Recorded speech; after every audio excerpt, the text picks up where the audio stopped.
आज आपल्यासोबत असं काही कांड होईन हे वाटलंच नव्हतं आणि हे तुम्ही माझ्या मित्राच्या तोंडाचे एक्सप्रेशन ओळखू शकता. तर चला तुम्हाला सांगतो. तर कसं आहे पब्लिक, तुमचं परत एका नवीन ब्लॉगमध्ये स्वागत आहे. तर सकाळी आपल्याला गुड्डू भाई न्यायला आलता आणि त्याने आपल्याला मेडिकलवर सोडलं आणि मेडिकलवर आपलं काम चालू असताना आपल्याला आपला मित्र म्हणजे सुमित त्याचा फोन आला की आपली गाडी खराब झाली आहे ना. गाडी कशाने खराब झाली ते तुम्हाला नक्कीच सांगतो.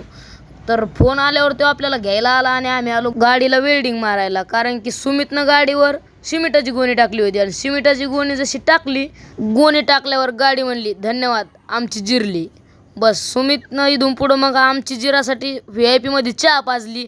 त्याच्यानंतर मी आलो मेडिकलला. तर मेडिकलला आल्यावर समजलं की आपला गुड्डू भाया गावाकडे जाणार आहे. तर गुड्डू भाया म्हणजे कोण तुम्हाला नक्कीच प्रश्न पडला असेल. तर गुड्डू भाया आहे आपला भासा म्हणजेच आपल्या मावस बहिणीच मुलगा. तर त्याचा मित्र आलता त्याला घ्यायला आणि तो चालला होता गावाकडे. गावाकडे गेल्यावर आपले मित्र आले भेटायला आणि ते पहा काय म्हणतात. यांच्याशी थोडीफार मस्ती केल्यावर हे तर चालले गेले, पण आता मेडिकलला आम्ही दोघंच राहिलो, ते म्हणजे मी आणि बाप्पू. तर बाप्पू कोण आहे हे तुम्हाला पुढच्या ब्लॉगमध्ये नक्कीच कळेल. तोपर्यंत तुम्ही तुमच्या भावाला फॉलो करून घ्या आणि आजचा ब्लॉग कसा वाटला कमेंटमध्ये नक्की सांगा. धन्यवाद.